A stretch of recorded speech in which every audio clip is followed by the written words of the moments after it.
Lanjutkan.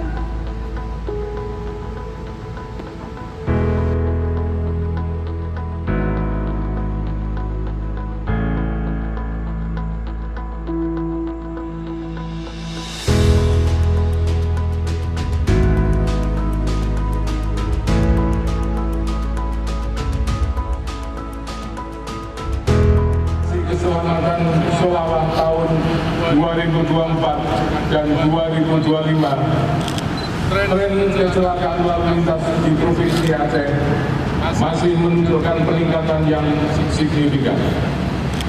Pada tahun 2024 tercatat 46 kejadian laka lantas, sedangkan pada tahun 2025 meningkat menjadi 57 kejadian, atau naik 11 kejadian atau 24%. Dari sisi korban, jumlah korban meninggal dunia berjumlah 15 orang.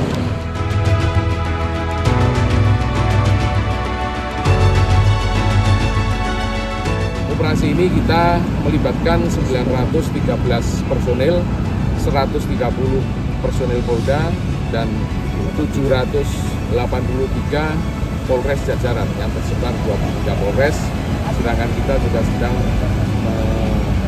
melaksanakan rehabilitasi pemulihan pasca bencana. Tentunya ini menjadi tanggung jawab kita bersama, walaupun daerah kita sedang terdampak beberapa wilayah yang jalur transportasinya putus, longsor atau tertimbun dan jembatan-jembatan yang putus. Ini menjadi tugas kita bersama agar pelaksanaan hari raya nanti di wilayah Aceh bisa berjalan dengan baik, aman, selamat dalam menunaikan ibadah puasa dan hari raya itu.